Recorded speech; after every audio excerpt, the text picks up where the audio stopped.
At this point, I guess people can see that what's going on in the Middle East is really a shadow war between Israel and the Islamic Republic inside Iran.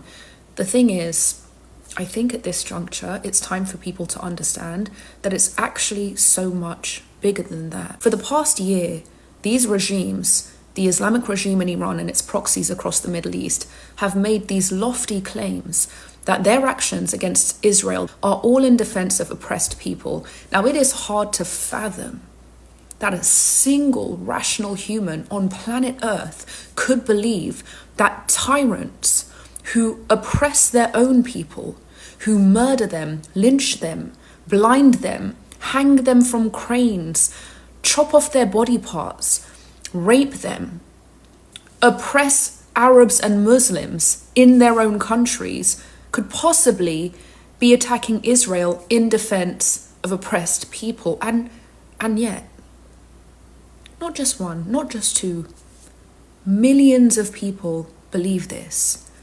How could it be? How could it be? Right now, all of these actors are engaged in a full-frontal war, okay, all beginning by these actors striking Israel. But let's just say that wasn't the case. Let's just say randomly out of nowhere, for absolutely no reason, Israel strikes Iran, Yemen, Lebanon, Syria, Gaza, no reason. Now then imagine their justification is, well, I'm doing it for the oppressed people in Iran. I'm doing it for the oppressed people in Syria. I'm doing it for the oppressed people in Lebanon. Would a single person believe that? Of course you wouldn't.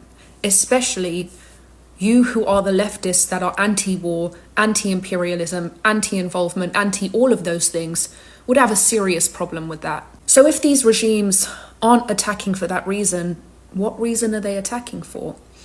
This is the conversation we need to have now. This is where it affects not only the people of Iran, but the people of the Middle East and everyone. Okay, so tyrants, despots, terrorists, autocrats, and fascist regimes have this historical pattern of pulling themselves up on the bootstraps of anti-Semitism. Anti-Semitism is the oldest form of bigotry, and quite simply, it's always been popular. It's always been successful at driving people to get behind a force. By first lifting itself up on the bootstraps of anti-Semitism, it's able to gain power, it's able to gain traction. Then you come into phase two. Phase two is total and regional domination. Step one, build a base on anti-Semitism. Step two, conquer the region. The Islamic regime in Iran and its proxies know that it can drive popular support by this anti-Israel, anti-Zionist rhetoric, by making Israel a pariah state that is necessary to eliminate. Now you think that you're just supporting these regimes. You are actually helping to uplift these oppressors on the bootstraps of anti-Semitism only to help them oppress the Iranian people and the people of the Middle East. When was the last time this happened? It's almost too obvious to even explain. Nazi Germany.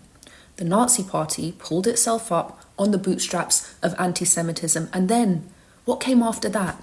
Lebensraum, right?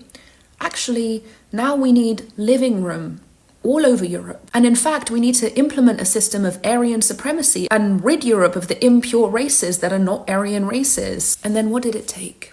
It took killing at least 50 million civilians, at least, not even combatants, to end the Nazi regime. That's how much they'd been empowered off of the bootstraps of anti-Semitism. It's not going to be 50 million of my people. I don't know which 50 million people you're willing to sacrifice by empowering these regimes to ultimately have to take them out. But what I do know is that those who don't know history are doomed to repeat it, but much more than that. Those who know history and just can't see the patterns, okay? It's in front of you. It is in front of you right now. These are not freedom fighters. These are freedom takers. That doesn't mean we should end the pursuit of freedom for all. It's just understanding that these are not the ones that are bringing freedom to us.